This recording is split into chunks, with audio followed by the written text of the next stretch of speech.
Did you know that the very definition of knowledge in America was, well, completely reshaped by the sheer trauma of the Civil War? It's hard to overstate. That conflict didn't just redraw maps. It fundamentally altered how the nation thought. An intellectual earthquake. So today, we're exploring that and the thinkers who kind of rose up to make sense of it all. Exactly. The thinkers who grappled with this new reality. And hey, if you find yourself intrigued by how these big ideas shape our world, you should check out our YouTube channel, Mindful Moments. It uses AI analysis of books to, spark critical thinking. A great resource. But back to the war, it was just brutal in how it discredited pre-war beliefs. Those old certainties just crumbled. Utterly. They failed to prevent this unimaginable violence. For many, it felt like a total failure of culture, of the intellectual foundations they'd relied on. Wow. So a whole way of thinking just collapsed, leaving this huge void, right? A need for completely new ideas to navigate a world that was suddenly modern. Precisely. And it took decades, really, for the United States to forge a new intellectual culture, something capable of dealing with modern life's complexities. And at the forefront, you had these key figures. That's right. 4 pivotal thinkers really stand out. Oliver Wendell Holmes, William James, Charles S. Peirce, and John Dewey. Intellectual titans, absolutely. But with different personalities, I imagine, not always agreeing. Oh, definitely not always agreeing. They had their disputes. But together, their collective impact just redefined American thought, American life, really. Beyond just philosophy departments. Far beyond. Their ideas reshaped how Americans thought about, everything. Education, democracy, liberty, justice, and importantly, tolerance. They gave people a new lens. Okay, let's get into Oliver Wendell Holmes first. We know him from the Supreme Court, obviously, but his background, New England Brahmin, that sounds significant. It really is key. Holmes came from that upper stratum of society, deeply connected. His father was a famous intellectual, a unionist, but also, he held some pretty strong racial prejudices. And that tension, that inheritance, it undoubtedly shaped the younger Holmes's early views. A complicated start. And Holmes himself expressed some views during the war era that are troubling today, right? He did. He aligned himself with certain viewpoints, used language reflecting the biases of the time, supported figures who advocated for compromise with the South. It's stuff we'd find deeply problematic now. It's such a stark contrast with his later work championing progressive causes. The Civil War itself must have been just seismic for him, even if he didn't constantly talk about it. Undeniably. The war left a huge mark. He'd tell anecdotes, remember fallen comrades, sure, but he seemed to consciously avoid a deep analysis of the conflict. He sort of fast froze the experience, kept it at arm's length. That's a good way to put it. A profound personal trauma he compartmentalized. But here's what fascinates me. Despite those earlier views, as a justice, he becomes this powerful voice for economic reform, for free speech, even when he personally disagreed with the laws or the speech. What happened there? I think a lot of it goes back to his wartime experience. Particularly observing officers like Henry Abbott, their unwavering dedication. It fostered this deep respect for duty, for what Holmes called nobility of character. Doing the job regardless of the outcome. Exactly. Abbott's commitment, just doing the task at hand, that profoundly influenced Holmes. He came to see his judicial role as upholding the Constitution, allowing this sort of marketplace of ideas to function, even for ideas he opposed. You saw that as essential for democracy, a constant testing. Yes, a constant testing of societal interests through open debate and legal process. Okay, let's shift gears to William James. A very different background from Holmes, it sounds like. More unconventional. Very much so. James's family life was all about exploration, intellectual curiosity. He bounced around a bit, art, chemistry, natural history, medicine before landing in philosophy. He even went on that Brazil expedition with Agassiz. He did. Scientifically important, but it also exposed him to some pretty problematic racial theories floating around them, which is part of his story too. And it's interesting. He initially struggled with Charles Peirce's ideas. The guy who basically invented pragmatism. Yeah, it actually took James a while to really get his head around Peirce's thinking. But eventually he built on that foundation, developing his own version of pragmatism. Applying it to things like religious belief in a scientific age. Right.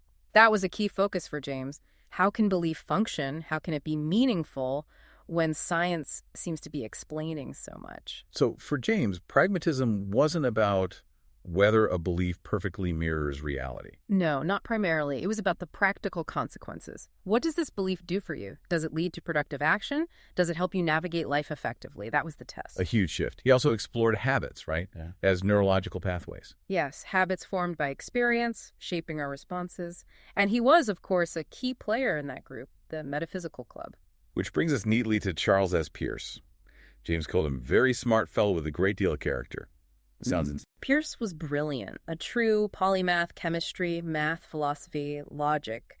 His family had Harvard ties, but they weren't quite the established elite like the Holmeses. He had a formidable intellect and, well, he knew it. You see that intellect in action with the Hal Will case, Yeah. right? Using statistics to analyze signatures. Absolutely groundbreaking for the time. He and his father applied probability theory to handwriting analysis, showing how unlikely certain signature patterns were to be genuine, just pure analytical firepower. And in the Metaphysical Club, his paper Design and Chance, arguing that even scientific laws aren't absolute certainties. Yeah, that they're fundamentally probabilistic.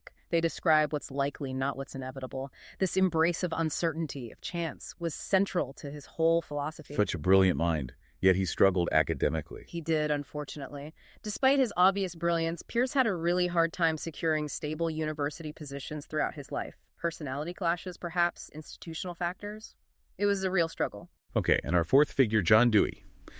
Coming from Vermont, he seems to have had this really forward-looking perspective, not nostalgic.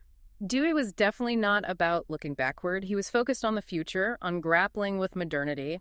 He wanted to reevaluate core concepts like liberty, conformity, democracy for this new industrial age. His early work, The Ethics of Democracy, pushed back against more traditional views. It did. It offered a much more progressive, participatory vision of democracy compared to some of the more skeptical voices at the time, like Henry Maine. And his time at the University of Chicago was crucial for his educational ideas, influenced by others like Stanley Hall and William James. Hugely important. He set up his famous laboratory school there to actually test his progressive theories, hands-on learning, active participation, education as a social process. He also warned against the psychologist's fallacy. Right, the mistake of assuming children think just like adults, just less effectively. He stressed understanding the child's actual experience. And his connection with Jane Addams and Hull House, that shows his commitment to applying these ideas in the real world, doesn't it? Absolutely. For Dewey, philosophy wasn't just an armchair activity. His involvement with the settlement house movement showed his belief in using ideas for social reform, seeing it as a place for mutual learning, interpretation, not just charity. His views on conflict and violence also evolved quite a bit over his long career. So back to the Metaphysical Club for a moment. Formed in 1872, James, Holmes, Peirce. Who else was key? Chauncey Wright was another major figure, a brilliant mind.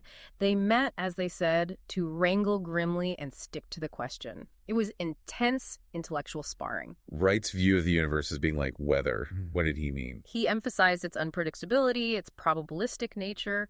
Things happen, patterns emerge, but it's not some perfectly designed clockwork machine. It's more chaotic, contingent, like the weather. It's amazing that such an influential group just faded away because of changes at Harvard. Yeah, the administrative reforms under President Eliot started emphasizing specialized departments, more rigid academic structures.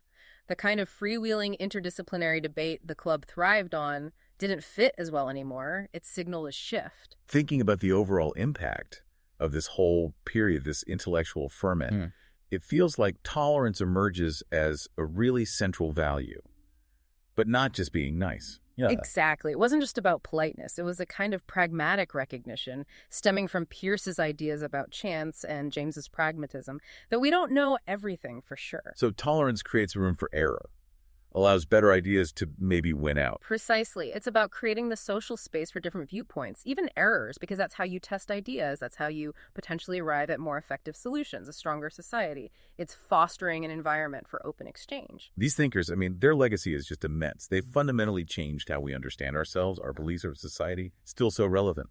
Absolutely. They really laid the groundwork for so much modern thought, giving us tools to navigate the complexities that haven't gone away.